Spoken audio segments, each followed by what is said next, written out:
ಹಳೆ ಕಾಲದ ಸೀರಿಯಲ್ಗಳಲ್ಲಿ ನಮ್ಮ ನಿಜ ಜೀವನಕ್ಕೆ ಹತ್ತಿರವಾದ ಕಥೆಗಳಿರ್ತಿತ್ತು. ಓಕೆ. ಯಾಕೆಂದ್ರೆ ಅದು ಯಾರು ಡೈರೆಕ್ಟ್ ಮಾಡ್ತಾರೋ ಅವ್ರದ್ದೇ ಕಥೆಗಳು. ಇವಾಗ ನಾ ಹೇಳಿದ್ನಲ್ಲ, ಇಂಥ ಮೇರು ನಿರ್ದೇಶಕಗಳು ಅವರೇ ಕತೆ ಬರೀತಾ ಇದ್ರು.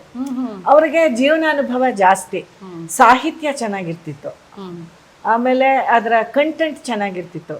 ಆಮೇಲೆ ಅವ್ರಿಗೆ ತಮಗೆ ಯಾವ ಪಾತ್ರಕ್ಕೆ ಯಾವ ಕಲಾವಿದ ಸೂಟ್ ಆಗ್ತಾನೋ ಅವನನ್ನ ಅಥವಾ ಅವಳನ್ನ ಆರಿಸ್ಕೊಳ್ಳೋ ಆಯ್ಕೆ ಅವ್ರದ್ದೇ ಆಗ್ತಾ ಇರ್ತಿತ್ತು. ಈಗ ಹಾಗಿಲ್ಲ. ಕ್ರಿಯೇಟಿವಿಟಿ ಏನು ಸೃಜನಾತ್ಮಕ ಅಂತೀವೋ ಅದು ಈಗಿಲ್ಲ. ಯಾಕೆಂತಂದರೆ ಈಗಿನ ಕಾಲ ಹಾಗಾಗಿದೆ.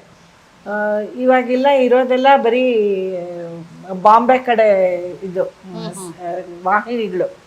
ಜಿ ಕನ್ನಡ ತಗೊಳ್ಳಿ, ಉದಯ ಚೆನ್ನೈದು, ಆಮೇಲೆ ಇನ್ಯಾವುದದು ಸೋನಿ ಸುವರ್ಣ, ಅದೆಲ್ಲ ನಮ್ದಲ್ಲ. ನಮ್ದು ಜಿ ಕಲರ್ ಸೂಪರು, ಇದೆಲ್ಲ ಅವ್ರದ್ದು. ಸೊ ಇದೇನಾಗ್ತಾ ಇದೆ ಅಂದ್ರೆ ರೀಮೇಕ್ ಸೀಸನ್ ಆಗ್ಬಿಟ್ಟಿದೆ. ರೀಮೇಕ್ ಮಾಡೋದ್ರಿಂದ ಏನು ಅಂದ್ರೆ ಕತೆ ರೆಡಿಮೇಡ್ ಸಿಕ್ಬಿಡುತ್ತೆ.